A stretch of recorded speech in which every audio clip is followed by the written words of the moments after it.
সুন্দর সুন্দর সরিষা দেখলে সবাই আমার সাথেই থাকবে, আমি আপনাদের দেখাবো। আর এইদিকে মান্দার বিল থেকে আমার ভাতিজা মাছ ধরে নিয়ে আসছে, মানে দুইজন মিলে ভাগ করতেছি।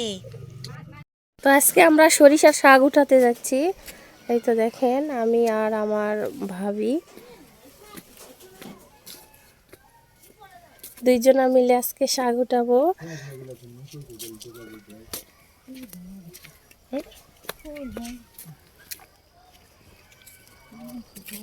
একটু দেখেন মাঠ ভরা।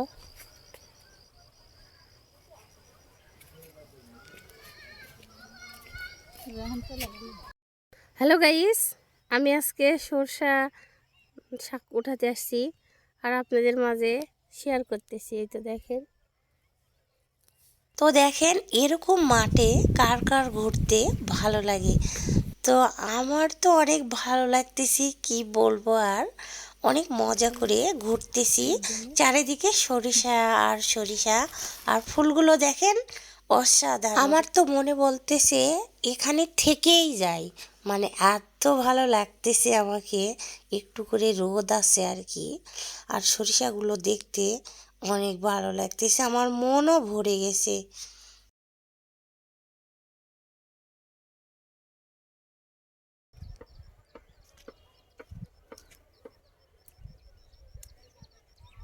এই তো আমরা সরিষা ভিয়ে চলে আসছি সরিষার শাক উঠানোর জন্য, পিক উঠানোর জন্য।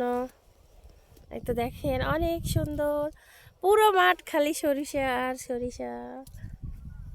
আর আমি আসছি আমার বাপের বাড়ি, আমার ভাইয়া বড় ভাই সরিষা করছে আর কি জমিতে, তো শাক নিতে আসছি।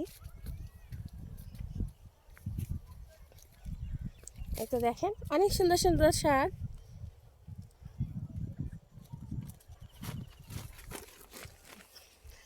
আমার ভাবি, ছোট ভাবিটা ব্যাগে উঠায় উঠায় নিচ্ছে শাক। আর এইদিকে আমি অনেক সুন্দর করে ঘুরে ঘুরে দেখতেছি, আর এখানে আমি বসে থেকে পিক ওঠানোর জন্য চেষ্টা করতেছি। আর দেখেন অনেক সুন্দর সুন্দর সরিষা। তো আমি একটা ফুল ছিঁড়তে লাগে না, পুরো সরিষা গাছ উঠে গেছে। আর দেখেন কত সুন্দর। এখন তো দুপুর আর রোদ আছে, এই জন্য পিক ভালো হচ্ছে না।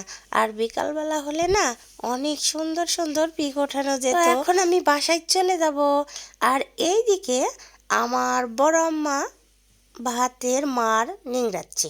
আল্লাহ হাফেজ।